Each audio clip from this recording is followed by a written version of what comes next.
Alhamdulillah. Wassalatu wassalamu ala Rasulillah Muhammad ibn Abdillah wa ala alihi wa sahbihi wa man wala. Subhanaka la ilma lana illa ma 'allamtana innaka antal alimul hakim. Rabbi syarah li sadri wa yassir li amri wahlul 'uqdatan min lisani yafqahu qawli, amma ba'du.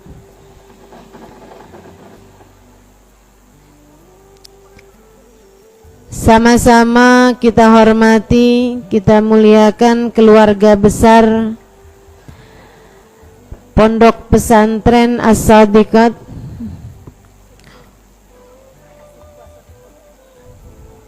keluarga besar dari Pondok Pesantren As-Sidku. Kita doakan Habib Guresh Baharun, Ustadzah Budur Ba'bud beserta seluruh keluarganya, anak, mantu, cucu selalu berada dalam limpahan rahmat ridha Allah Subhanahu wa taala. Dipanjangkan umurnya, disehatkan badannya, dimudahkan urusannya, dikabulkan hajatnya, dimurahkan rizkinya, dibahagiakan hatinya, diberkahi kehidupannya, semakin dicinta Allah Subhanahu wa taala dan Rasulnya. Segenap ustadzah, segenap aparatur negara, Ibu Bupati,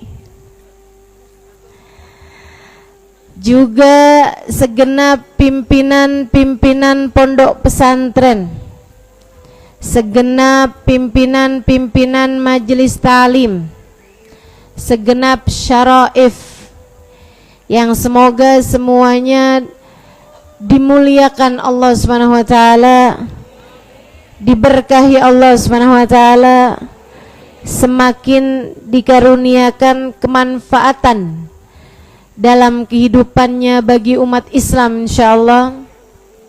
Dan juga tentu saja semua yang hadir di majelis ini, baik yang datang dari dekat maupun yang datang dari jauh, baik yang baru datang maupun dari subuh, baik ibu-ibu, kakak-kakak, adik-adik, anak-anak, nenek-nenek, janda-janda, jomblo-jomblo, semoga semuanya dirahmati dan dicintai Allah. Semoga semuanya disayangi dan disyafaati Rasulullah sallallahu alaihi wa ala alihi wa sahbihi wasallam insyaallah. Amin ya rabbal alamin. Teman-teman saudaraku sekalian, kita baru saja membaca sholawat dan kita beberapa hari lagi akan masuk bulan puasa. Saya dari tadi sambilan baca sholawat sambil mikir, apa persamaan antara sholawat dan puasa? Teman-teman sekalian, saya kemudian terbayang salah satu hadis yang menceritakan, dan hadis ini pernah disampaikan Sayyidil Habib Umar bin Hafid dalam salah satu kajiannya, bahwasanya diajukan kepada Allah Subhanahu wa taala amalnya segenap hamba. Bu, diajukan kepada Allah, dilaporkan kepada Allah amal perbuatan kebaikan-kebaikan segenap hamba. ada sholat, ada zikir, ada baca Quran, ada sedekah, ada haji, ada umrah, ada menuntut ilmu, ada hadir majelis talim, ada puasa. Diajukan kepada Allah amal perbuatan hamba-hambanya. Allah kemudian berfirman, kullu amal ibni adam lahu illa saum fa innahu li wa ana ajzi bih. Ketika diajukan semua amal perbuatan manusia, Allah bilang semua amal perbuatan tersebut buat mereka, buat hamba-hambaku, kecuali puasa. Puasa mereka untukku, akulah sendiri yang akan memberikan balasannya. Kemudian keterangannya berlanjut, uridat a'malul ummah ilan nabi Muhammad sallallahu alaihi wasallam. Amal perbuatannya umat diajukan kepada Nabi besar Muhammad. Ada belajar, ada ngajar, ada berbuat baik sedekah, ada ngasih makan orang lain. Amal perbuatan umat Islam diajukan kepada Nabi Muhammad. Nabi kemudian berkata, bersabda, semua amal perbuatan tersebut untuk mereka, untuk umatku, kecuali sholawat, ia adalah untukku. Jadi Bu, Dek, yang ke Allah kembalikan semuanya, yang diambil hanya puasa. Yang ke Rasulullah kembalikan semuanya, yang diambil hanya sholawat. Apa artinya? Artinya adalah bahwa amal perbuatannya umat ini yang paling tercinta di sisi Allah adalah puasa, yang paling tercinta di sisi Rasulullah adalah sholawat. Artinya, kalau kamu kepengen dicinta oleh Allah, maka perbaguslah puasa. Kalau kamu kepengen dicinta oleh Rasulullah, perbanyaklah sholawat. Dan kalau kamu bagus dua-duanya, dan kalau kamu bagus dua-duanya, banyak dua-duanya, maka kamu layak menjadi seseorang yang tercinta di sisi Allah, tercinta di hadapan Nabi besar Muhammad. Alhamdulillah. Sehingga sekalian, kita bahas mana dulu nih? Sholawat dulu apa puasa dulu? Puasa apa sholawat? Sholawat apa puasa?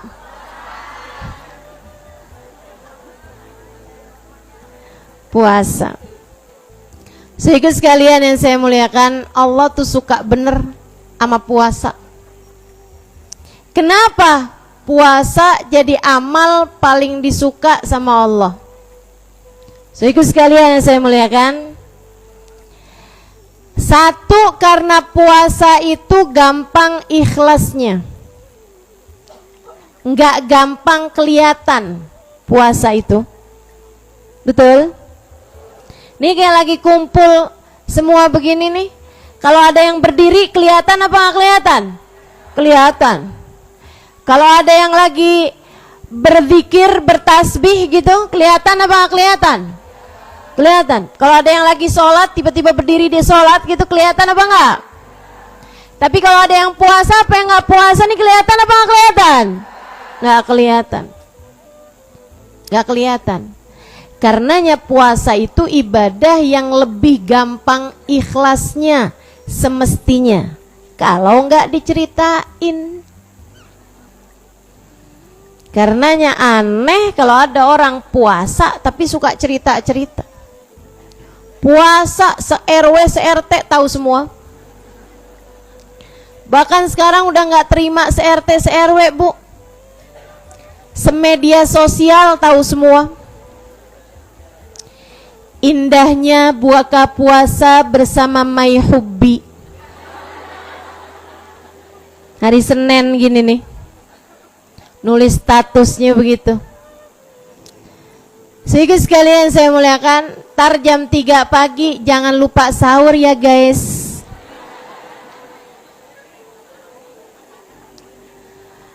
Ustazah emang gak boleh tuh ngingetin orang puasa? Boleh, tapi gak jam 3 pagi juga. Kamu pikir siapa orang iseng buka-buka statusmu jam 3 pagi? Gak lain gak bukan, coba telaah hatimu, kamu kepengen biar orang tahu kalau kamu udah siap-siap buat sahur. Kan begitu? Jadi sekalian, tahukah kamu amal ibadah yang tersembunyi itu 70 kali lipat dengan dibandingkan amal ibadah yang terang-terangan.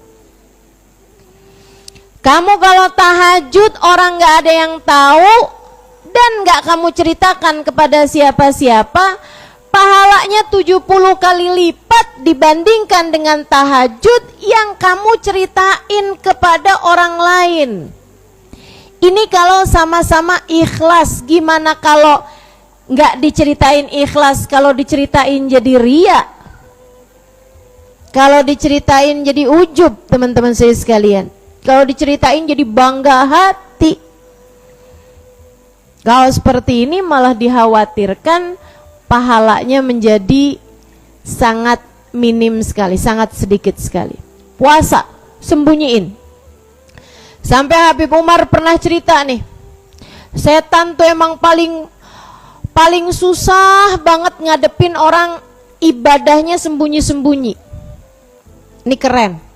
Kalau ada orang ngamalin satu ibadah banyak, panjang, orang gak ada yang pada tahu. Ini bikin pegel setan, bikin kesel setan, bikin panas setan. Tapi kan gak bagus bikin panas setan. Betul gak? Sehingga sekalian saya muliakan, sampai nih setan-setan nih dari keselnya sampai rapat meeting Dewan Persetanan Internasional. Kumpul nih. Gini katanya nih. Katanya ketuanya setan, pimpinan setan, namanya Iblis. Dia bilang, nih saya susah nih ngadepin satu orang ini nih. Puasa sunnah 30 tahun. 30 tahun puasa sunnah. Umat Nabi Muhammad, teman-teman. Puasa sunnah 30 tahun, istrinya aja nggak tahu. Keren. Istrinya aja nggak tahu. Kok bisa 30 tahun puasa sunnah, istrinya aja nggak tahu? Karena dia tiap pagi dia akan bilang gitu. Pertamanya nih awal-awal dia bilang, wah saya nggak keburu nih buat makan. Saya mau buru-buru buka toko, udah kesiangan. Istrinya bilang, kalau gitu makanannya dibungkus aja. Iya, bungkus aja. Makanannya dibungkus.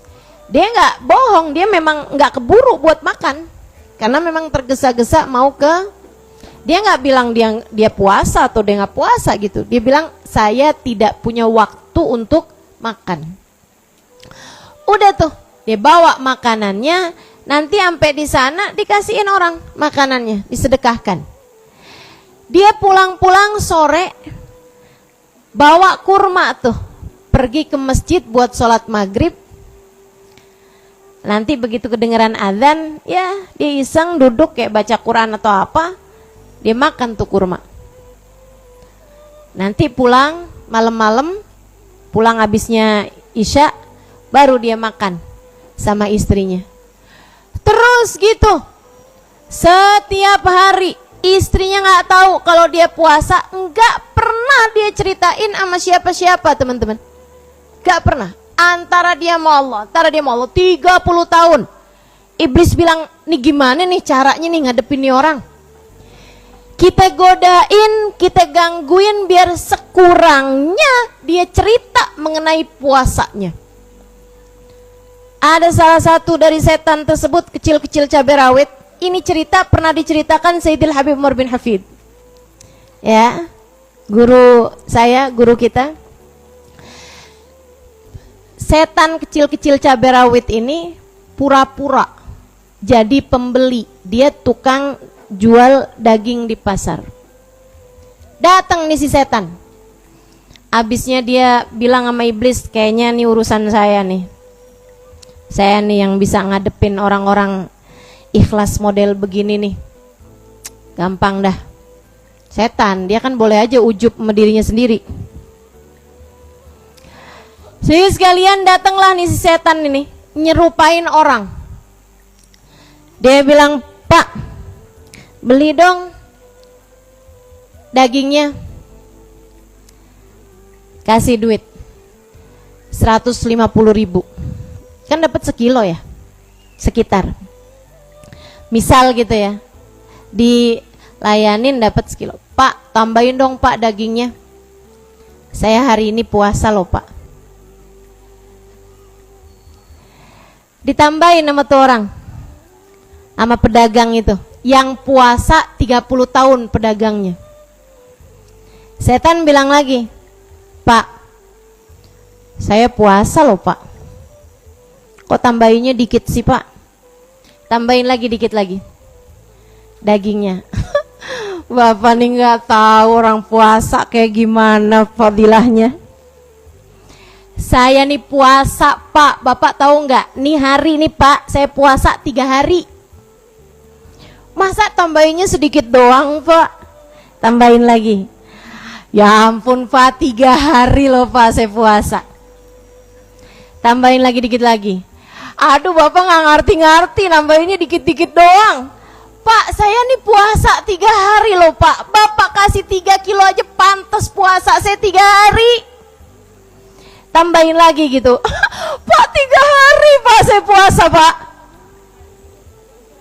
Saudaraku sekalian, ini setan punya segala macam trik untuk godain orang. Dia bilang, Bapak nggak paham juga, saya nih Pak puasa 3 hari tahu Pak. Tambahin lagi. Sudah bilang 3 hari Pak, Bapak nggak bisa bayangin saya puasa 3 hari. Lama-kelamaan kamu 3 hari, saya 30 tahun tahu.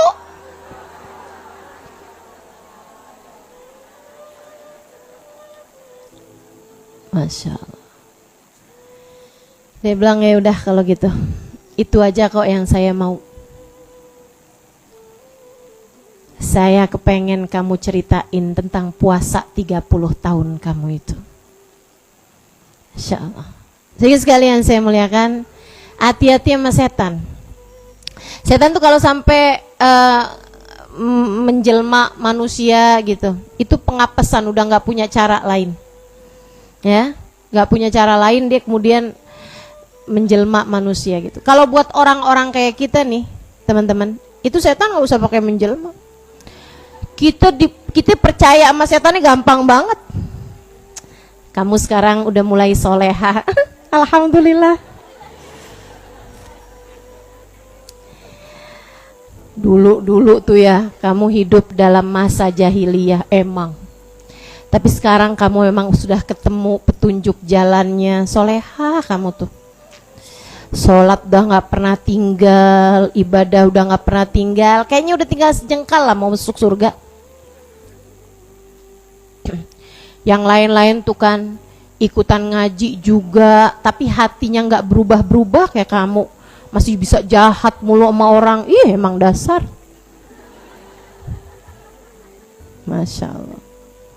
Kita langsung percaya kalau setan ngomong ini itu gitu. Teman-teman saya sekalian, bisikan setan tuh, bisikan setan. Makanya mudah-mudahan Allah menangkan kita menghadapi bisikan setan. Amin ya rabbal alamin. Ini nanti masuk bulan suci Ramadan, kata Nabi Muhammad alaihi wasallam, "Idza jaa syahr Ramadan futihat abwabul jinan wa ghulliqat abwabun niran wa suffidatis syayatin." Apabila datang bulan suci Ramadan, Allah buka-buka pintu surga, Allah tutup-tutup pintu neraka, dan Allah ikat, Allah belenggu para setan. Setan diikat-ikat, Bu. Semua Ustazah, semua. Tapi kok ada orang bisa bikin dosa juga di bulan suci Ramadan? Yaitu bukan salah setan. Jangan salahkan setan. Kata setan, saya nggak ikut-ikut. Serius dah. Meskipun ya, setan itu kan ganggu umat manusia. Kita diminta berlindung dari godaan manusia. Saya kalau lihat kejahatan orang-orang zaman sekarang tuh yang bisa sampai jahat-jahat, ada kakek perkosa cucunya, ada bapak bisa bunuh anaknya, gitu kan ya? Ada suami nenggelemin bininya. Masya Allah. Ini ibu-ibu sekalian, saya lihat-liatin nih sambil saya pikir, lama-lama kayaknya setan deh yang berlindung dari kejahatan manusia. Kata setannya, kita aja masih sayang sama istri kita, kita aja masih sayang sama suami kita. Kata setan yang perempuan, kita aja masih sayang mana anak kita. Ini manusia kok jahat ya, sama keluarga sendiri bisa berbuat jahat. Ya Allah, aku berlindung dari kejahatan manusia, kata para setan. Teman-teman sekalian yang saya muliakan, puasa amal perbuatan paling dicinta di sisi Allah karena dekat sama ikhlasnya. Jangan biarkan orang tahu bahwa kamu berpuasa kalau puasa sunnah. Kalau puasa wajib, ya emang wajib, ya nggak apa-apa orang tahu, emang semuanya juga puasa. Kan nggak ada kalau bulan Ramadan gitu kan, ayo makan, nggak saya lagi puasa, ih solehah amat. Nggak mungkin begitu kalau bulan suci Ramadan, sebab itu adalah kewajiban. Kita wajib puasa, tapi kita tahu bahwasanya nilainya puasa ada pada keikhlasan, maka ikhlaskanlah dirimu saat berpuasa. Yang ikhlas. Jangan amal perbuatanmu selama Ramadan kamu kepengen orang pada tahu semuanya. Berapa banyak kamu hatam Al-Quran dan gak usah diumum-umumin sama banyak orang. Apa yang kamu lakukan, sedekah yang kamu kerjakan, jangan semua ibadah kamu kasih tahu sama orang. Saudara sekalian, dan jangan berpikir, tenang aja saya mah, ibadah saya kasih tahu orang juga hati saya mah tetap ikhlas, nggak ada bedanya. Enggak Bu, enggak Dek, enggak Kak. Kita itu masih jadi orang-orang yang kalau kita beribadah ketahuan nama orang, hati kita berbunga-bunga. Betul? Halo? Betul nggak? Masih seneng kelihatan sama orang, masih seneng dipandang sama orang. Bu, apalagi yang namanya sedekah, masih seneng banget tuh namanya ditulis di papan pengumumannya masjid, Ibu Haji Erni 250.000, Ibu Romlah 215.000, di bawahnya hamba Allah 10.000. Kalau sedekahnya banyak, namanya ditulis. Giliran sedekahnya sedikit, hamba Allah. Bu, dia nggak tahu bahwa pangkat hamba Allah adalah semulia-mulia pangkat. Kok berani-berani kamu bilang dirimu hamba Allah? Emang kamu udah diakuin sebagai hambanya Allah? Itu setinggi-tinggi pangkat. Allah tuh kalau lagi mau ngasih karunia kepada Nabi Muhammad, Allah panggil Nabi Muhammad, Allah sebut Nabi Muhammad, Allah predikatkan Nabi Muhammad dengan nama Abdullah, hambanya Allah. A'udzubillahi minasyaitonirrajim. Subhanalladzi asra bi abdihi lailan minal masjidil harami ilal masjidil aqsa alladzi barakna haulahu linuriyahu min ayatina. Kata Allah, Maha Agung Allah yang telah memperjalankan hambanya. Nabi Muhammad dikaruniai Isra dan Mi'raj, Allah nggak bilang yang telah memperjalankan Rasulnya, yang telah memperjalankan Nabinya. Tapi Allah memanggilnya dengan sebutan yang telah memperjalankan hambanya. Karena fimagamil ikram, ketika Allah hendak memuliakan seorang hamba, Allah menjuluki hamba tersebut dengan nama hambanya Allah, menisbatkannya kepada Allah Subhanahu wa ta'ala. Lah ada tiba-tiba nih orang-orang zaman sekarang, sedekah kalau banyak disebut namanya, kalau di saat sedekahnya sedikit disebut hambanya Allah. Ya Allah, mudah-mudahan Allah karuniakan adab di hati kita, insya Allah, amin ya rabbal alamin. Jadi teman-teman saya sekalian, puasa jadi amal ibadah paling dicinta, paling disuka di sisi Allah Subhanahu wa ta'ala, karena keikhlasannya. Karena puasa tuh nggak gampang ketahuan, nggak gampang kelihatan. Ini kayak beginian nih, yang puasa nggak kelihatan teman-teman. Kalau ada anak puasa masuk kamar mandi, dia minum, keluar nggak ketahuan, nggak kelihatan. Ada yang pernah begitu? Zaman waktu kecil? Nggak kecil sih Ustazah, tahun kemarin lah.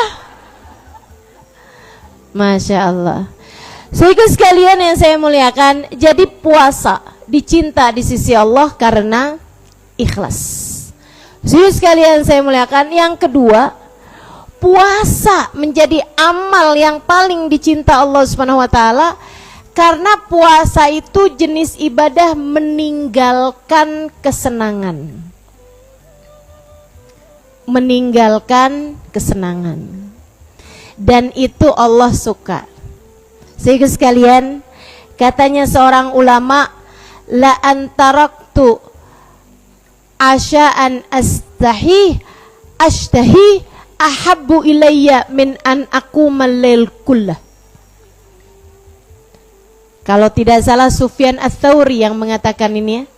Beliau mengatakan, saya meninggalkan makan malam yang saya nafsu banget, sebenarnya kepengen saya makan tapi saya tinggalin, lebih saya sukai daripada saya memberdirikan sepanjang malam dengan tahajud.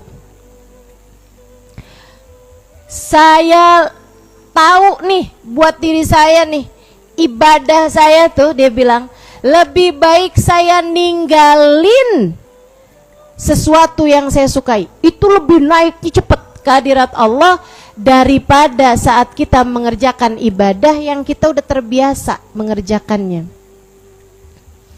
Ini teman-teman sekalian, naikin derajat di sisi Allahnya cepat. Kamu kalau kepengen dicintai di sisi Allah Subhanahu wa ta'ala, tinggalin sesuatu yang sangat kamu inginkan, tinggalin sesuatu yang sangat kamu cintai teman-teman.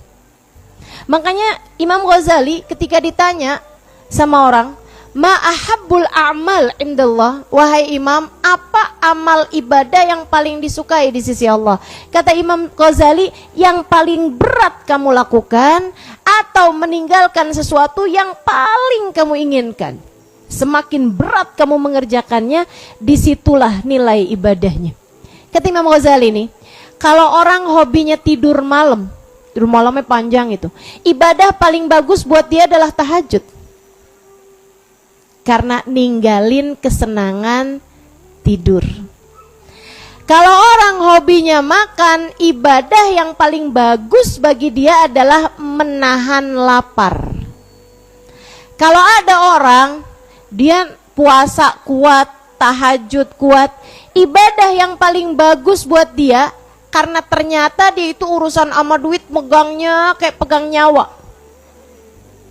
Ibadah paling bagus buat dia adalah sedekah.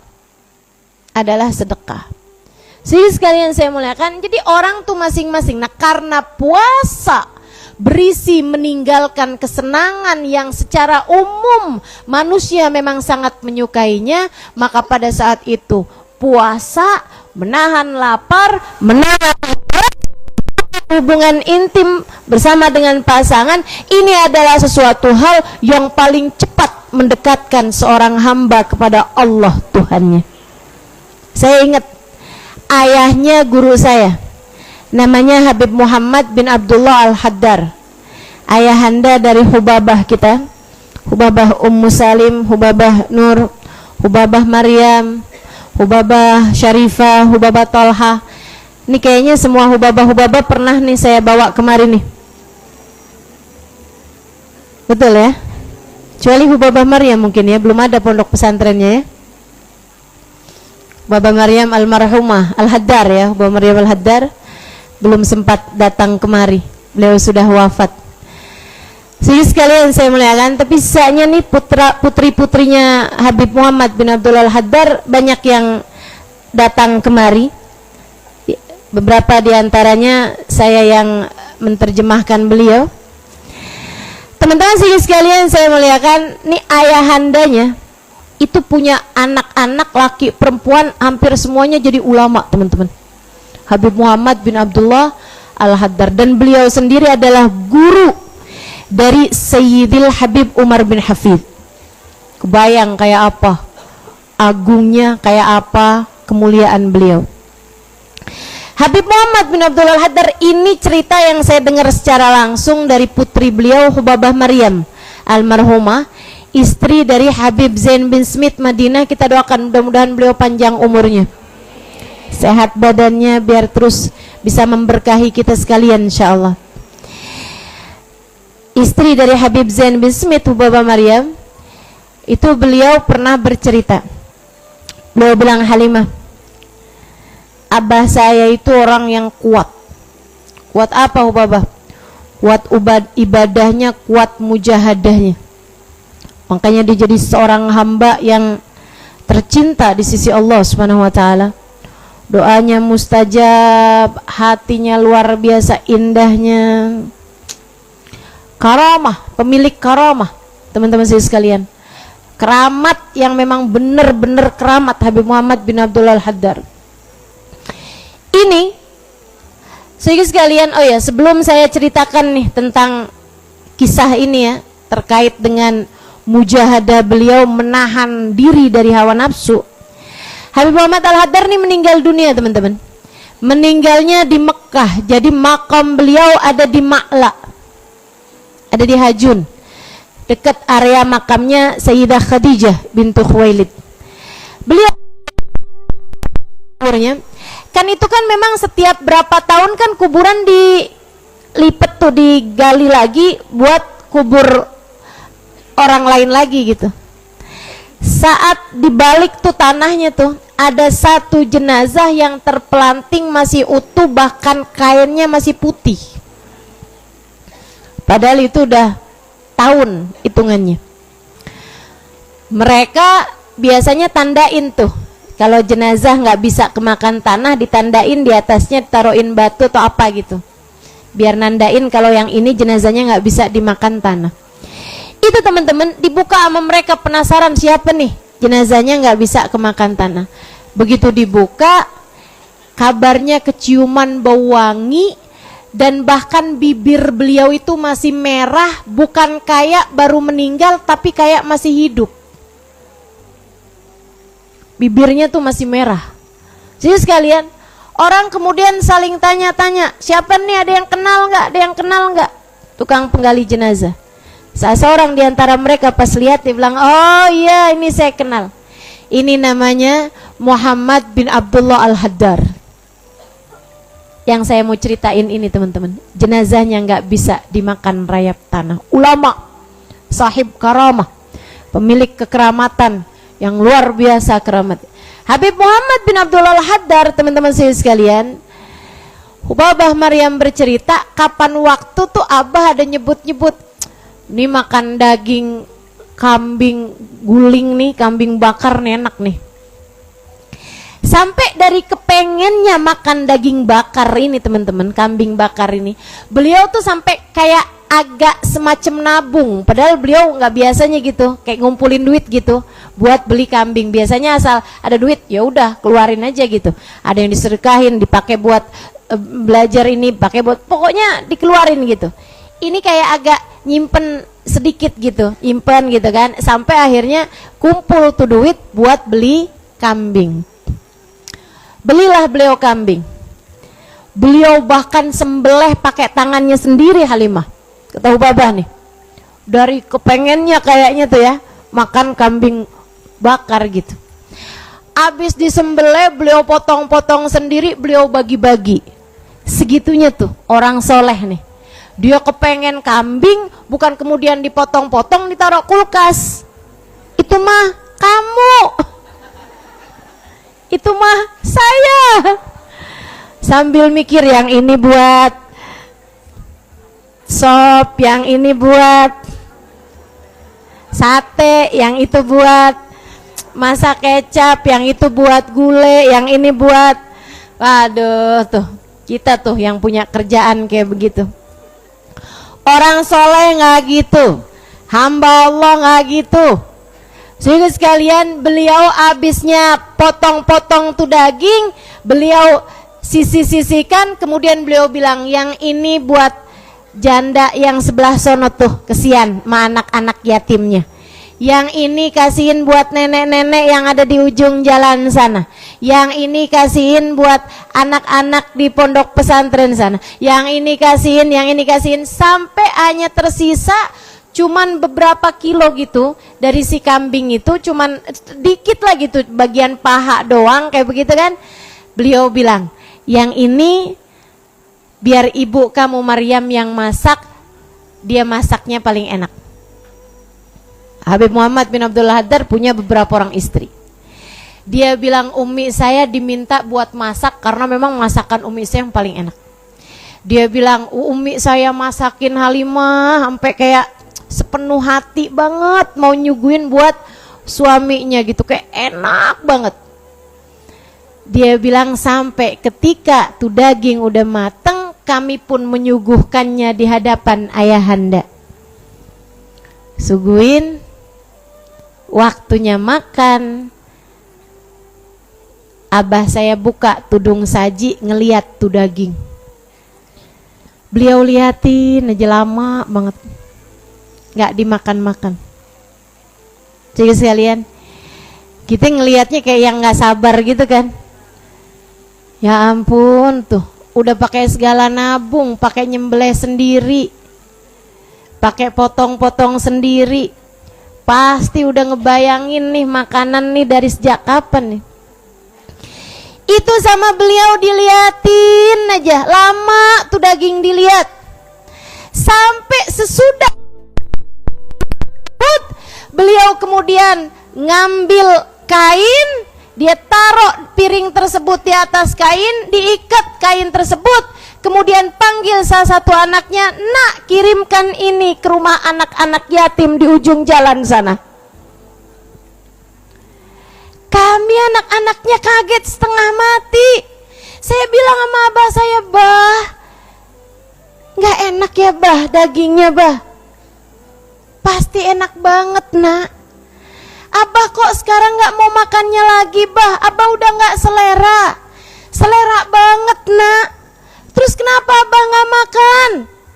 Abah saya bilang, nak, karena abah yakin, abah lebih kepengen pengen lagi daging ini di akhirat nanti.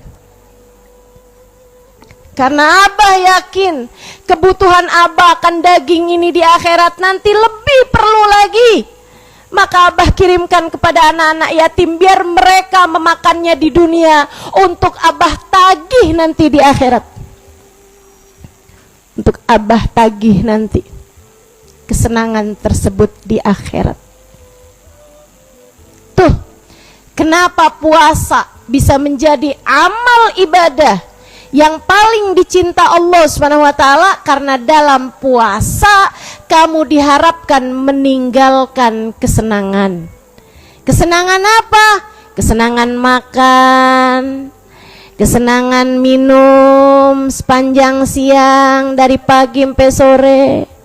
Sehingga sekalian, jadi intinya puasa ninggalin kesenangan, bukan menunda kesenangan. Jadi kalau lagi puasa, jangan dari pagi udah kebayang-bayang kamu mau buka apaan, sepanjang hari kamu nabung, kamu taruh-taruhin tuh. Yang mau kamu makan. Bukan itu intinya puasa. Kalau kamu mengerjakan puasa dengan cara seperti itu, hasil puasamu menjadi sangat kecil sekali, sebab bukan jenis puasa yang seperti itu yang diinginkan oleh Allah Subhanahu wa taala. Sehingga sekalian yang saya muliakan, meninggalkan kesenangan. Siap? Bulan puasa nanti cobain puasa nggak pakai mikirin nanti buat bukanya apa.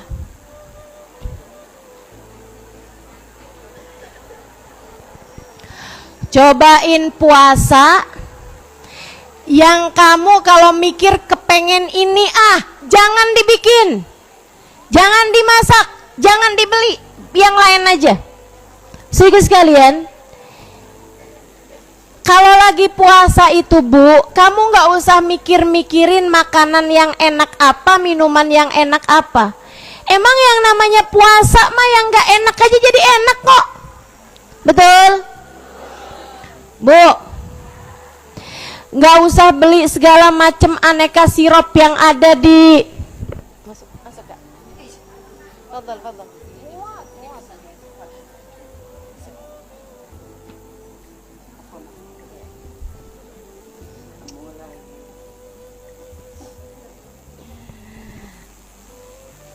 Sedikit sekalian yang saya muliakan, kalau lagi puasa nggak usah mikirin mau makan ini, mau minum ini gitu. Es teh manis panas, nggak ada dong. Nggak ada dong, masa es teh manis panas? Kalau es ya dingin ya kan. Sehingga sekalian, teh manis panas di waktu maghrib, waktu bulan puasa rasanya beda. Betul apa enggak? Orang tuh kalau lagi puasa tambah semakin lapar. Itu sebenarnya Bu ya, sebenarnya itu tuh seharusnya nggak punya banyak pilihan. Lapar itu deket aja kok. Urusannya cuman antara mulut kamu sampai ke tenggorokan. Rasa tuh urusannya cuman deket aja antara mulut ke tenggorokan. Yang punya banyak pilihan itu adalah otakmu sendiri. Sementara rasa kenyangnya itu perut kamu tuh nggak punya banyak pilihan, teman-teman. Dia mah dimasukin apa aja, apalagi lagi lapar, ya udah nggak masuk aja tuh, masuk aja. Teman-teman sekalian yang saya muliakan, yang jauh itu kan seleramu, yang jauh itu hawa nafsumu. Sebenarnya laparnya sendiri tuh deket aja gitu. Jadi udah nggak usah nyari-nyari nih, kayaknya hari ini enaknya pastel, lontong, sambusa, es teler, bakso, Masya Allah, kolak. Teman-teman sekalian yang saya muliakan, enggak gitu caranya puasa. Enggak gitu caranya puasa. Kita lihat nih cara puasanya hamba-hamba tercinta di sisi Allah. Sayyidah Aisyah, Bu, istri baginda kita Nabi besar Muhammad, Habibat Rasulullah sallallahu alaihi wasallam, ibnu Habibi Rasulullah sallallahu alaihi wasallam, binti Habib Rasulullah sallallahu alaihi wasallam. Beliau adalah wanita terkasih di sisi Rasulullah, putri dari sahabat terkasih di sisi Rasulullah. Sayyidah Aisyah, hasil didikan Nabi Muhammad sallallahu alaihi wasallam. Satu waktu beliau lagi puasa sunnah. Pagi hari dapat kiriman uang dari khalifah. Beliau lihat duitnya lumayan banyak. Misal zaman sekarang 10 juta gitu. Beliau langsung panggil pelayannya. Beliau bilang, Bu, tolong ya bagiin ini ya. Nih 1 juta buat yang sebelah sana tuh. Kamu inget kan anak yatim mama ini? Iya Tuhan. Nih 1 juta. Yang ini nih kamu kasihin buat ini, yang ini kamu kasihin buat ini, kamu kasihin buat ini. Sudah tuh, anggap 50 juta ya, bukan 10 juta, 50 juta. Saya ikut sekalian, mablag kabir, nilai yang cukup besar gitu. Udah tuh, sampai Bu, beliau bagi-bagiin uang. Itu sampai beliau tidak menyisakan untuk diri beliau sendiri barang 100.000 sekalipun. 50 juta tuh dibagiin semuanya. Waktunya maghrib, pelayannya tadi tuh yang diminta buat bagi-bagiin duit kebingungan ngasih bukaan puasa buat tuannya apaan. Jadinya cuman roti kering sama minyak samin. Minyak, roti kering pakai minyak, cocol minyak. Sambil nyuguin kayak begitu kepada tuannya, dia bilang, "Lau apa ini? Tuan, coba tuh tadi tuh, kalau saya dikasih sedirham aja, kayak 100.000 aja dah, saya bakalan beliin kamu daging biar buka puasanya agak enakan." Apa kata Sayyidah Aisyah? "Kamu sih nggak ngingetin, nah saya kan lupa." Buat diri sendiri lupa, buat diri sendiri kesenangan hawa nafsunya sendiri lupa. Kenapa? Karena selalu yang dipikirkan adalah untuk diri sendiri, tapi di akhirat nanti. Belajar menunda kesenangan bukan sampai maghrib Bu, akan tetapi sampai surga. Belajar menunda kesenangan. Kalau kamu pikir kelamaan sampai surga, belajarlah menunda kesenangan. Bukan sampai maghrib, tapi sampai kematian datang menjemput dirimu itu. Tunda kesenanganmu teman-teman sekalian. Bukan hanya untuk sampai beberapa jam yang akan datang, akan tetapi sampai nanti saat kamu berjumpa dengan Allah, saat nanti kamu berjumpa dengan Rasulullah Muhammad sallallahu alaihi wa ala alihi wa sahbihi wasallam. Sehingga sekalian yang saya muliakan, itu kenapa puasa jadi sesuatu yang paling dicinta di sisi Allah Subhanahu wa taala, selain daripada yang pertama lebih bisa diharapkan keikhlasannya, kamu melakukannya karena Allah Subhanahu wa taala, yang kedua karena dalam puasa terdapat meninggalkan kesenangan di dunia demi untuk kesenangan di akhirat. Dan yang terakhir, kenapa puasa jadi amal ibadah yang paling disuka di sisi Allah? Kita masih mau bahas tentang sholawat. Kalau ibu-ibu masih mau dengerin, insya Allah ya. Kenapa puasa jadi sesuatu yang paling dicinta di sisi Allah? Allah mau mengajarkanmu untuk tidak bersandar kecuali kepadanya. Teman-teman, puasa tuh kenapa Allah suka, Allah seneng kalau ngelihat kita puasa, Allah seneng kalau ngelihat kita lapar. Saudariku sekalian yang saya muliakan, karena dalam puasa ada pelajaran besar dari Allah untuk tidak bergantung kecuali kepadanya. Bu, kita hidup nih Bu nih, bergantung paling kuat terhadap urusan makan minum. Makanya sampai disebut qawamul hayah, disebut sebagai tulangnya kehidupan, disebut sebagai tiangnya hidup. Tiangnya orang hidup itu adalah makanan sama minuman. Makanya begitu nggak makan nggak minum, badan tuh jadi kayak nggak punya tiang, jadi lemas banget. Kalau lagi lapar kan kamu nggak bisa tegak tuh badannya, gitu ya. Sandaran manusia tuh paling utama adalah urusan makan sama minum. Orang kalau nggak makan Bu, mati, betul nggak? Orang kalau nggak makan nggak minum mati. Kamu kan kayak begitu tuh. Kalau jam segini kamu belum sarapan udah panik. Kayaknya saya mau mulain agak nanar-nanar nih penglihatan. Kayaknya saya kayak hampir pingsan deh. Kenapa? Soalnya saya belum sarapan. Kan begitu? Ibu-ibu sekalian, betapa paniknya kita sama urusan makan minum kita anggap sebagai sandaran kita paling utama, sebagai pegangan kita paling utama. Aku tanpamu mati. Kita ngomong sama makanan, sama nasi. Sehingga sekalian saya muliakan, kamu pisah sama seseorang gitu kan, kamu takut. Tapi lebih takut lagi sebenarnya pisah sama makan, Bu. Betul? Betul? Ibu-ibu, teman-teman, saudariku sekalian saya muliakan, kalau kamu inget-inget tuh ya, kita nih sama urusan makanan tuh kan kayak kebergantungan. Nah, nih lebih tepat nih.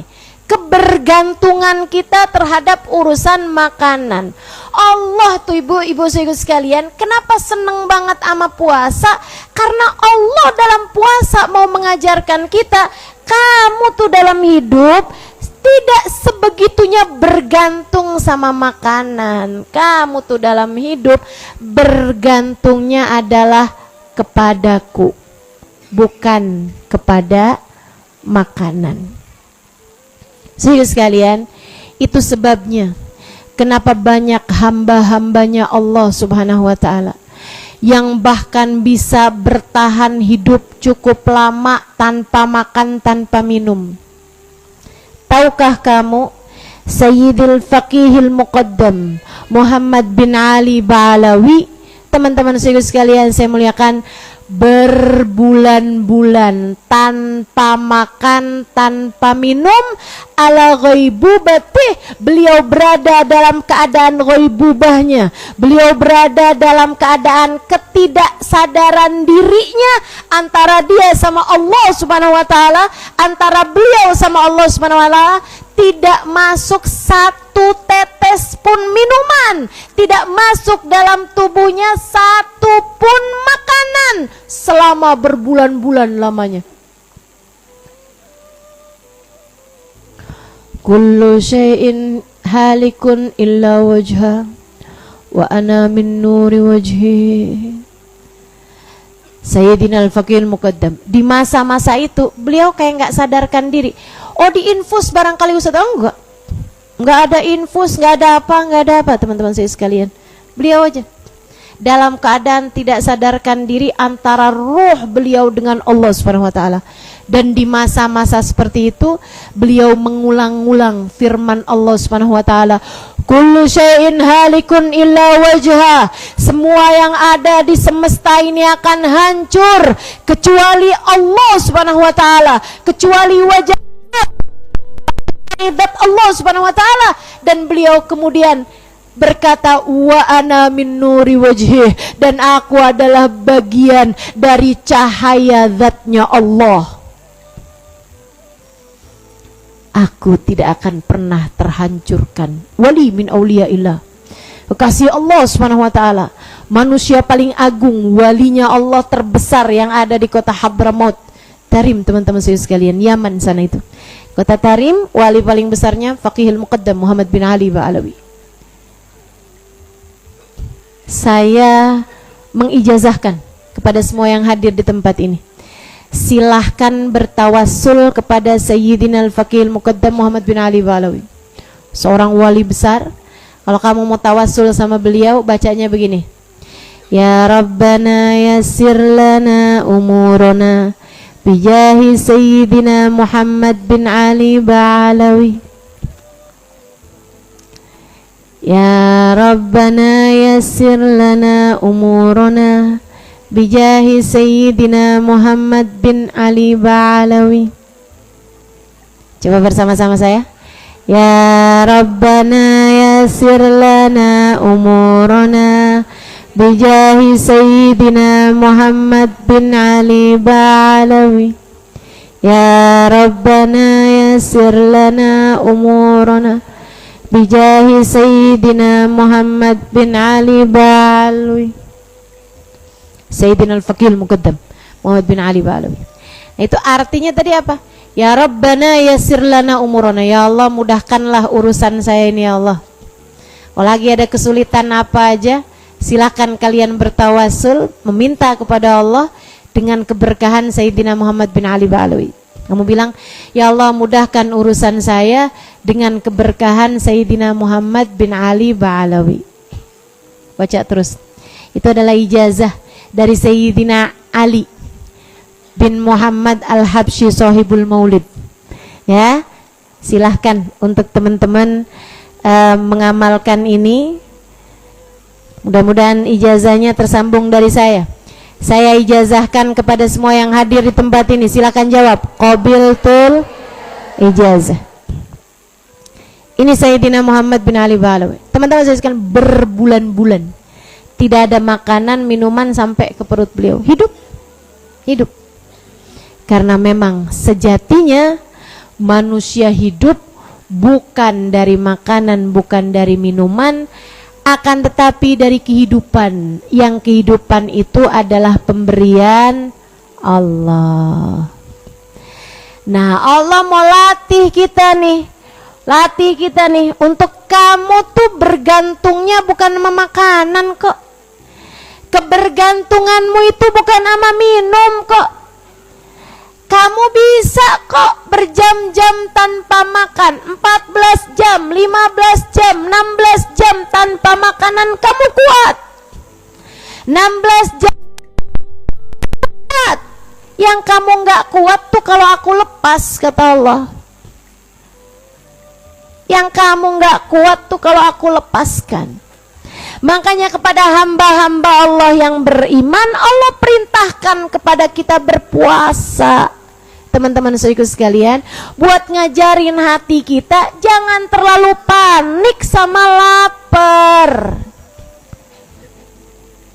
Jangan terlalu panik sama haus. Nggak apa-apa. Kamu lapar nggak apa-apa. Kamu haus nggak apa-apa. Tuh kalau lagi puasa 14 jam, 16 jam, 15 jam, kamu nggak makan, kamu nggak minum, nggak apa-apa kan? Allah lagi ngajarin kita seperti itu, teman-teman saudaraku sekalian. Dan coba subhanallah, liatin aja tuh. Ini kalau jam segini kamu belum sarapan, kamu panik, teman-teman. Kamu berasa sakit perut, kamu berasa pusing, kamu berasa segala macam rasa ada tuh. Tapi begitu lagi puasa, aduh belum sarapan nih jam segini nih. Sakit perut apa enggak? Enggak. Kamu jam segini nih misalnya gitu. Andai enggak sahur sekalipun, coba liatin aja. Jam segini kamu sakit perut apa enggak? Enggak, teman-teman. Kamu pusing apa enggak? Enggak, teman-teman. Kenapa gitu? Kuatnya niat, kuatnya rasa bahwa saya hanya bergantung kepada Allah. Saya mau mengerjakan perintah Allah. Saya mau jadi hambanya Allah. Maka saudara sekalian saya muliakan, Itu sebabnya kenapa puasa jadi sesuatu yang paling dicintai sama Allah. Makanan-makanan enak. Dah puasa kali ini nggak usah cari minuman-minuman enak. Dah puasa kali ini nggak usah pakai segala daftar bukber hari ini di restoran mana, bukber yang besok di instansi mana, nggak usah. Udah yang pasti-pasti aja. Jadikan puasamu sebagai waktu antaramu dengan Allah Subhanahu wa ta'ala. Tidakkah kamu ingin ada puasa Ramadanmu yang setiap harinya ada linangan air mata, kamu menangis karena malu kepada Allah atas waktumu dalam hidup yang kamu buang sia-sia tanpa ada hati yang teringat padanya? Tidakkah kamu ingin ada satu Ramadanmu yang menjadi perbaikan hubungan, yang menjadi sarana PDKT, sarana pendekatan antaramu dengan Allah Subhanahu wa ta'ala? Bukankah yang kamu cari adalah cintanya? Maka puasa Ramadan adalah saat-saat paling intim dirimu untuk mendapatkan pandangan cinta darinya. Saudaraku sekalian yang saya muliakan, tidakkah kamu ingin agar ada satu Ramadanmu kamu tenggelam dalam kamu mempelajari firman-firmannya, surat cinta yang dia kirimkan untukmu, 30 juz Al-Quran yang selama ini kamu tinggalkan? Tidakkah kamu rindu untuk kembali membaca firman-firmannya? Ramadan adalah bulan cinta, jangan mau jauh-jauh kamu darinya. Bulan cinta antaramu dengan Allah Subhanahu wa ta'ala. Saudaraku sekalian, maka Ramadan, datanglah kepada Allah sepenuh cinta. Kemudian yang tadi saya mau sampaikan adalah mengenai sholawat. Dari semua amal umat yang Nabi Muhammad ambil adalah sholawat. Nabi senang saat lisanmu bersolawat. Apa sih sholawat? Sholawat tuh kita doain Nabi Muhammad. Kamu kalau bersolawat tuh, makanya aneh banget kalau ada orang bilang begini nih, jangan kebanyakan sholawat, nanti kamu menyekutukan Allah dengan Nabi Muhammad. Ini orang gak ngerti nih. Ini orang, ini saya kalau mau ngomong agak kasar, ini orang bahlul nih. Ini orang bahlul nih. Jadi sekalian saya muliakan, sholawat itu ngedoain Nabi Muhammad.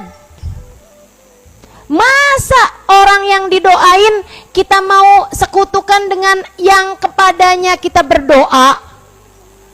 Itu kan justru menunjukkan betapa sangat lemahnya orang kalau didoakan.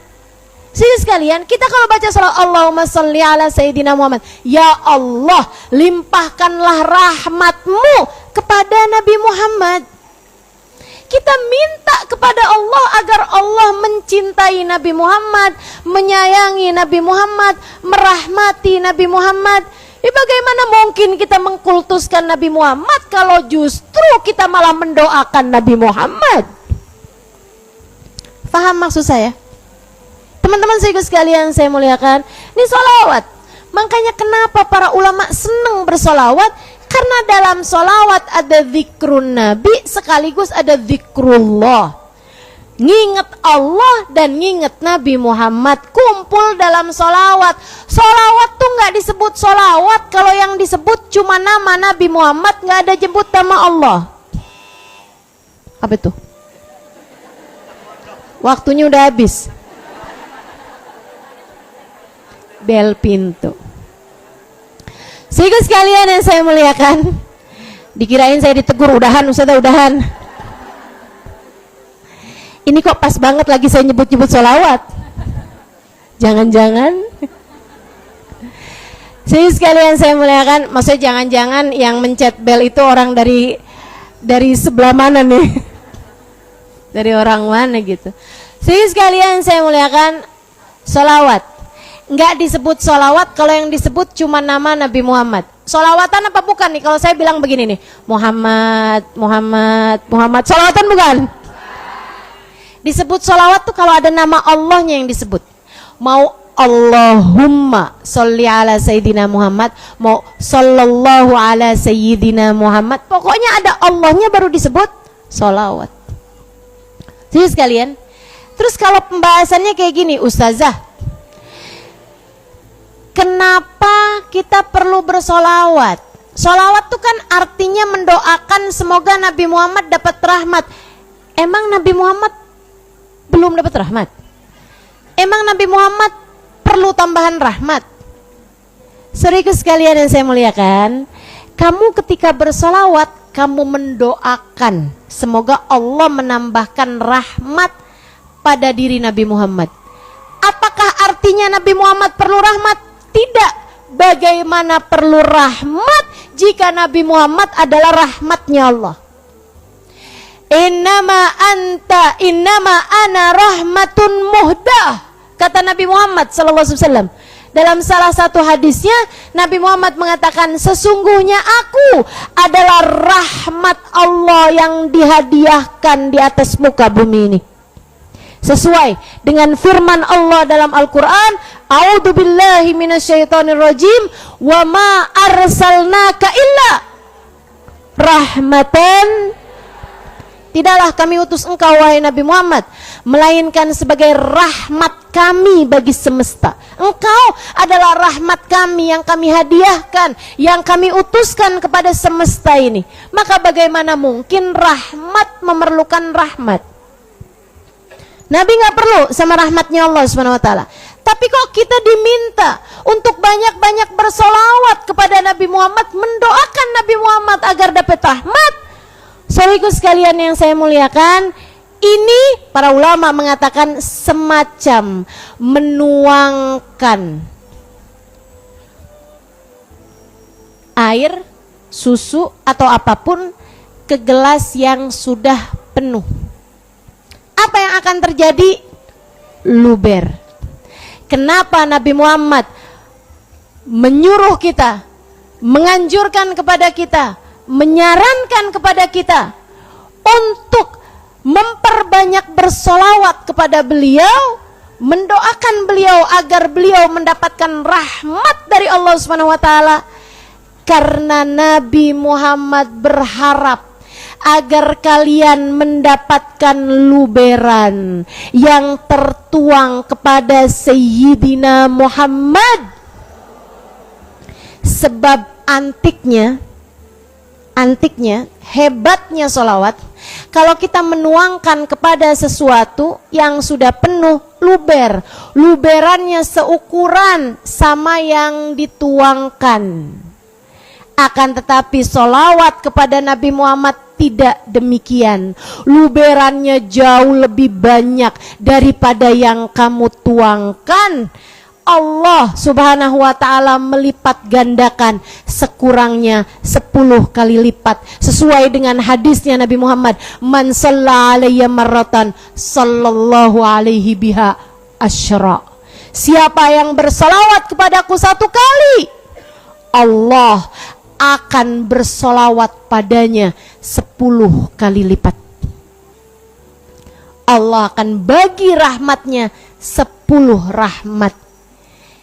Kamu bersolawat, kamu mendoakan biar Nabi Muhammad dapat rahmat. Nabinya luber penuh sama rahmatnya Allah. Mestinya kan rahmat tersebut balik sama kamu. Berapa? 1 dong. Kalau kamu bacanya 1, enggak, kata Nabi Muhammad, enggak 1, 10. 10. Kamu baca 1, kamu dapat rahmatnya Allah 10. Man shalla alayya asyra sallallahu alaihi biha mi'ah. Siapa yang bersalawat padaku 10, Allah akan bagus. Siapa yang bersalawat padaku 100, Allah akan bagi padanya rahmat 1000. Siapa yang membaca salawat padaku 1000, maka akan bersentuhan bahunya dengan bahuku di akhirat nanti. Ternyata perintah untuk kita memperbanyak sholawat adalah karena rahmatnya Nabi Muhammad kepada kita umatnya. Sebab ketika kamu minta dirahmati oleh Allah, irhamni ya Rab, rahmatilah aku ya Allah, kamu menjadikan urusan antaramu dengan Allah Subhanahu wa ta'ala tanpa melewati Nabi Muhammad. Ada yang diterima, ada yang ditolak. Dan kalaupun diterima, hanya akan kembali kepadamu satu rahmatnya Allah. Akan tetapi ketika kamu melewati jalur Nabi Muhammad, kamu bersolawat kepada Nabi Muhammad, rahmat tersebut akan kembali padamu sekurangnya 10 kali lipat. Dan lagi pula bersama dengan itu, katanya Imam Syafi'i alaihi ridwanullah, a'mal bani Adam bainal qabuli wa ruddiha illa salatu alal habibi Muhammadi. Amalnya umat ini ada yang diterima, ada yang ditolak. Kullu amal ibni Adam bainal qabuli wa raddiha. Amal manusia ada yang diterima, ada yang ditolak. Illa salatu alal habibi Muhammadi, kecuali salawat kepada kekasihku, kepada kekasih Allah, baginda kita Sayyiduna Muhammad. Fa innaha maqbulatun hatman bighairi taraddudi. Ketahuilah sesungguhnya salawatmu kepada Nabi Muhammad pasti akan diterima oleh Allah Subhanahu wa ta'ala tanpa ada pengecualian, tanpa ada keraguan. Saudara sekalian, kamu puasa seperti yang tadi saya sampaikan, akan tetapi puasamu itu ada yang diterima, ada yang ditolak sama Allah.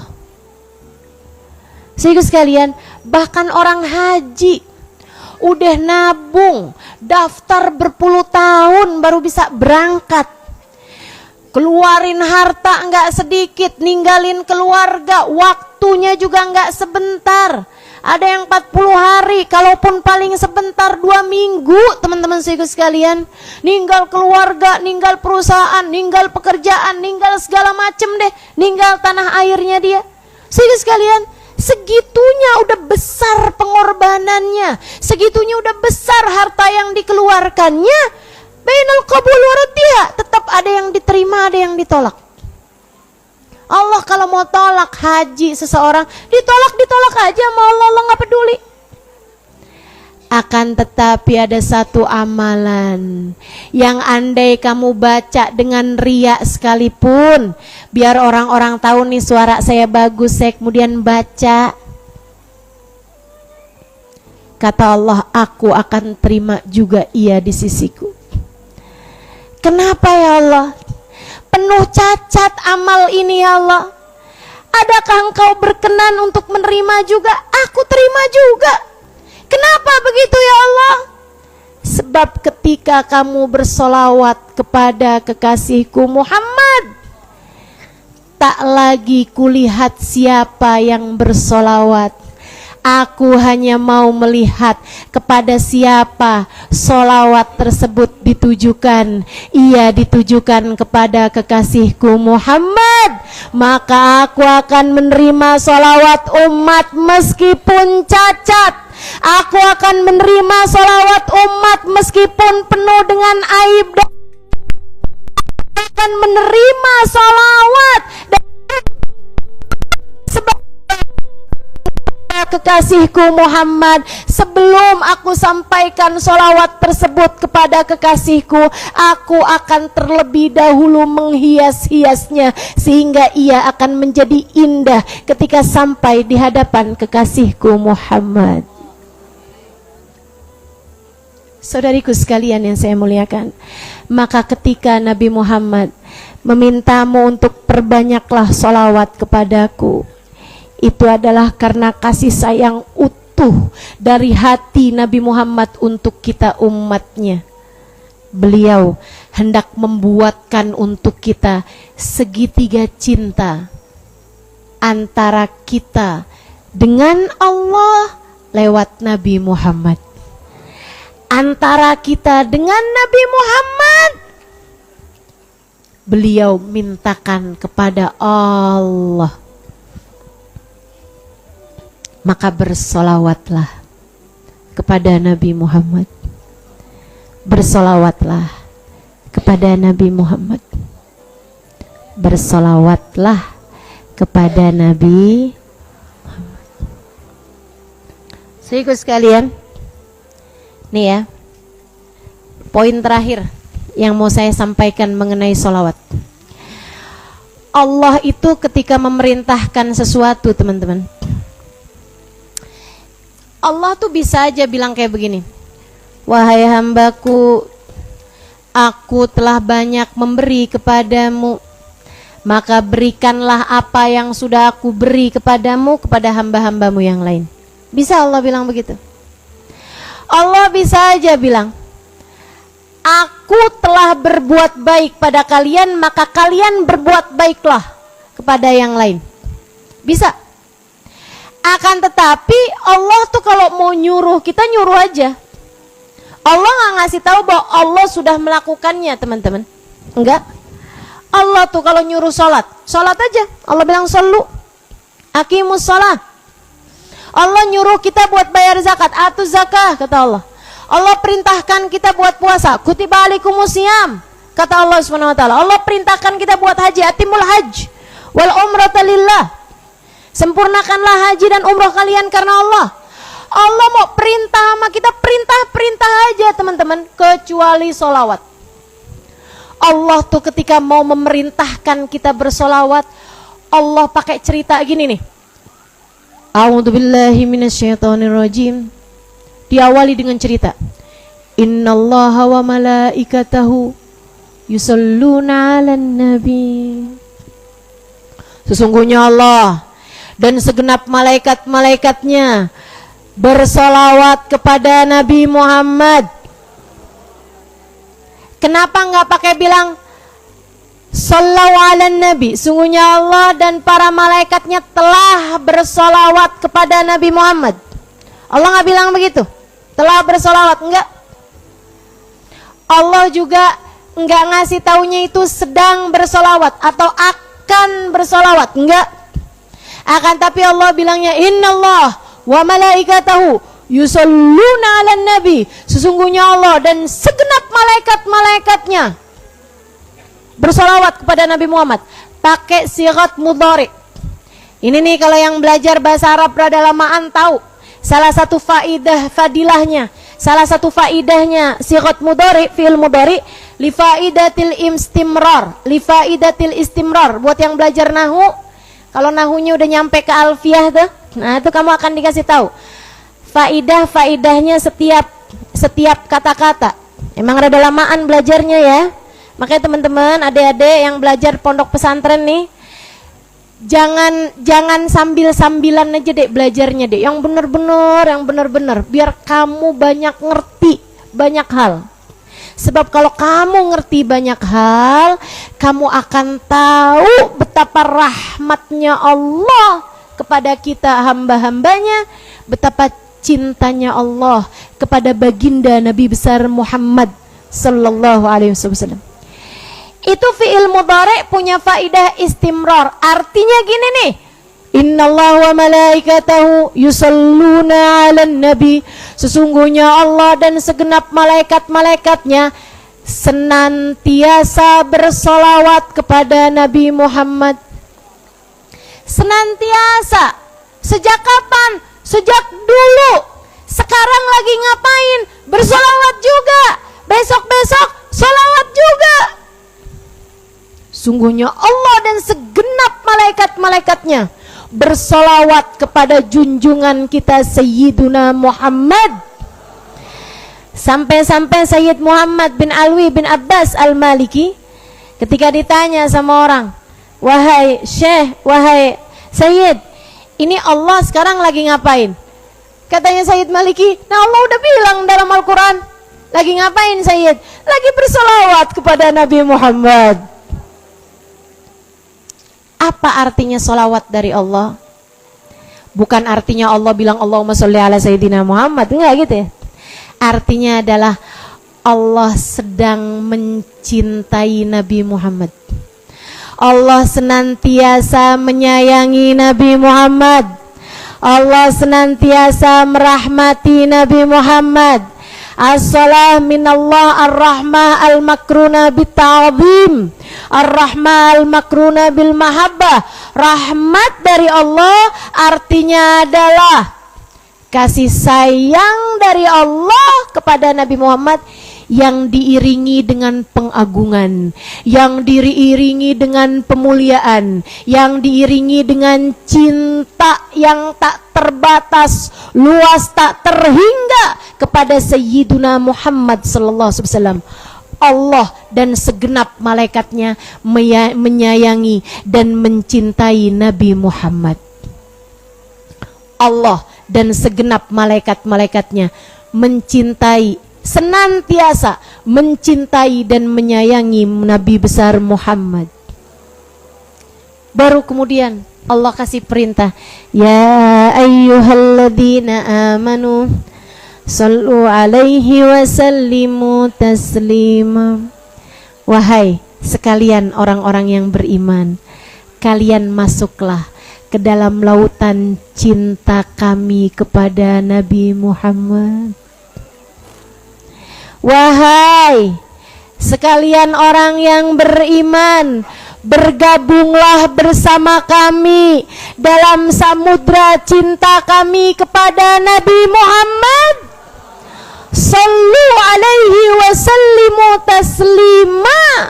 Bersolawatlah kalian dan ucapkanlah salam senantiasa padanya. Makanya teman-teman saudaraku sekalian, kenapa bahkan sesama umat Islam ngakunya paling Islam, tapi mereka nggak mau bersolawat kepada Nabi Muhammad?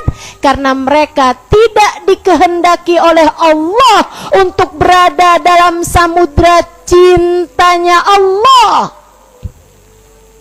Allah tidak menghendaki mereka untuk berada tenggelam dalam lautan cintanya Allah maupun cintanya para malaikat kepada kekasihnya Nabi besar Muhammad, karena Allah tidak menghendaki untuk mencintai mereka.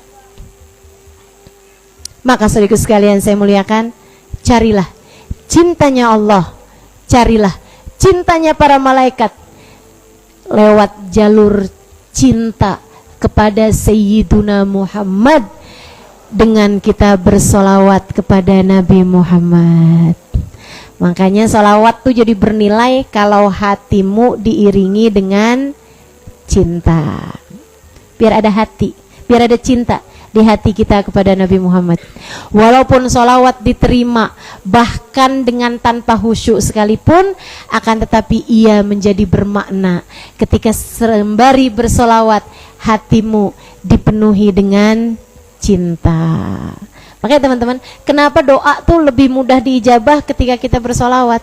Ya karena ketika kamu bersolawat tuh kamu masuk dalam samudra cintanya Allah. Maka doa-doamu menjadi mudah diijabah oleh Allah SWT. Yuk, akhiri majelis kita. Udah hampir setengah 12. Kita akhiri majelis kita dengan kita bersolawat bersama-sama. Ya, lagi banyak yang sakit.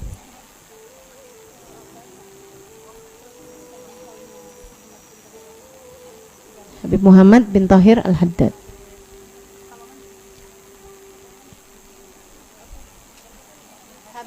Habib Hasan Ahmad bin Hasan Al-Attas. Iya, kita baca Fatihah untuk yang dihaulin dalam waktu-waktu ini ya, yaitu yang pertama Habib Muhammad bin Tahir Al-Haddad di Tegal, kemudian lagi Habib Ahmad bin Hasan Al-Attas dan Habib Hasan bin Ghalib bin Talib Al-Attas. Habib Hasan bin Talib Al-Attas. Habib Ahmad bin Talib Al-Attas. Juga satunya tadi Habib Ahmad bin Hasan Al-Attas. Bukan. Habib Ahmad bin Hasan Al-Attas. Habib Ahmad bin Talib Al-Attas. Habib Muhammad bin Tahir Al-Haddad Tegal. Iya. Yang satunya yang Pekalongan ya. Yang dihaulin. Juga Habib Muhammad bin Abdurrahman Asgaf Indramayu. Juga haulnya bulan ini juga ya. biasanya tanggal 16 biasanya. Tanggal 16 Sya'ban. Habib Muhammad bin Abdurrahman Asgaf, kakek saya dari sebelah Umi. Ya, itu juga seorang waliullah di Indramayu sana itu. Teman-teman saya sekalian, kita akan bacakan Fatihah untuk tiga ulama besar ini ya, dan 3 waliullah besar ini. Mudah-mudahan Allah Subhanahu wa taala ijabah dan kita semua dapat keberkahan mereka semuanya insyaallah.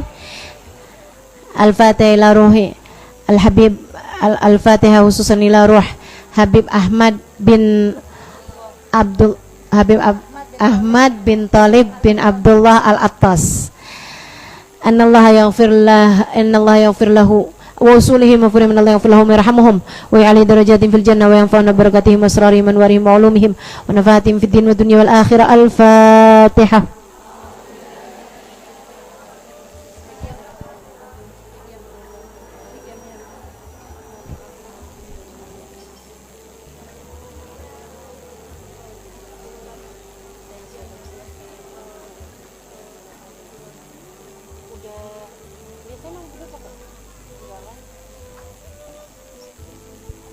Kemudian kita bacain Fatihah untuk yang di Tegal, yaitu Habib Muhammad bin Tahir Al-Haddad. Annallaha wa usulihim wa furihim Allah yaghfir lahum wa yarhamuhum wa ya'li darajatin fil jannah wa yanfa'una barakatihim wa asrarihim wa anwarihim wa ulumihim wa nafahatihim fid din wa dunya wal akhirah. Al-Fatihah.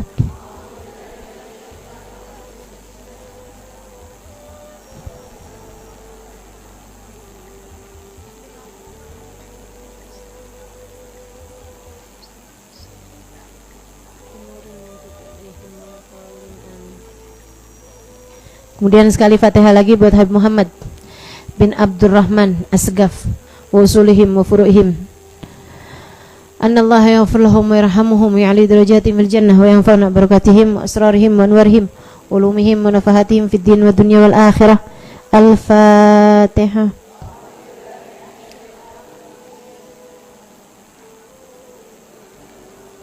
Ar-Rahmanir Rahim Maliki Yaumiddin. Iyyaka na'budu wa iyyaka nasta'in ihdinas siratal mustaqim siratal ladzina an'amta 'alaihim ghairil maghdubi 'alaihim waladdallin. Amin. Dan kita bacakan Fatihah untuk yang sedang sakit-sakit. Mudah-mudahan Allah Subhanahu wa taala karuniakan kesembuhan buat abahnya Ustaz Budur Habib Mustafa Ma'bud, buat abah saya Habib Usman bin Abdullah Al-Aidarus, juga buat semua yang sedang sakit-sakit. Kita minta pada Allah Subhanahu wa taala mudah-mudahan Allah angkat penyakitnya. Buat sahabat-sahabat kita, buat keluarga kita, buat orang-orang yang kita sayangi, mudah-mudahan Allah angkat semua penyakitnya insyaallah zahir batin. Buat kita semuanya juga, biar selama bulan suci Ramadan sehat zahir batin kita insyaallah. Sehat badan kita, sehat pikiran kita, sehat hati kita. Hati yang sehat kenal siapa yang harus dia cinta. Mudah-mudahan Allah Subhanahu wa taala sehatkan hati kita semuanya. Ala hadhihi niyyah bi kunyatin salihah binati syifa ajilan syifaan la yughadiru saqaman wala alama la hadratin nabi. Al-Fatihah.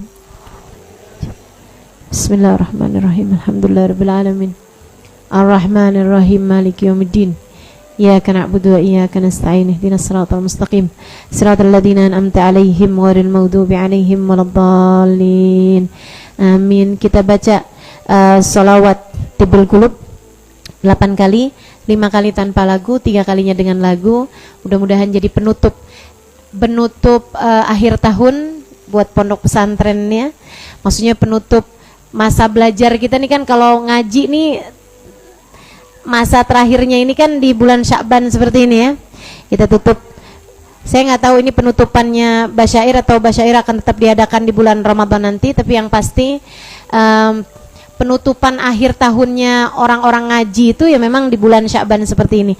Mudah-mudahan salawat ini adalah salawat penutup kita sekalian insyaallah ya, sehingga kita nih nanti nih masuk bulan suci Ramadan bisa naik kelas insyaallah. Bisa naik kelas insyaallah. Biar ranking juga hasilnya insyaallah ya, jadi juaranya insyaallah. Teman-teman saya sekalian, tutup majelis kita ini dengan baca salawat Tibbul Qulub 5 kali dengan tanpa lagu, dan yang 3 kalinya dengan lagu. Bismillahirrahmanirrahim. Allahumma salli ala Sayyidina Muhammadin Tibbil Qulubi wa dawaiha وعافية الأبدان وشفائها ونور الأبصار وضيائها وعلى آله وصحبه وسلم. اللهم صل على سيدنا محمد طب القلوب ودوائها وعافية الأبدان وشفائها ونور الأبصار وضيائها وعلى آله وصحبه وسلم. اللهم صل على سيدنا محمد طب القلوب ودوائها وعافية الأبدان وشفائها ونور الأبصار وضيائها وعلى آله وصحبه وسلم. اللهم صل على سيدنا محمد طب القلوب ودوائها أبدان وشفائها ونور الأبصار وضيائها وعلى آله وصحبه وسلم. اللهم صل على سيدنا محمد طب القلوب ودوائها وعافية الأبدان وشفائها ونور الأبصار وضيائها وعلى آله وصحبه وسلم. اللهم صل على سيدنا محمد طب القلوب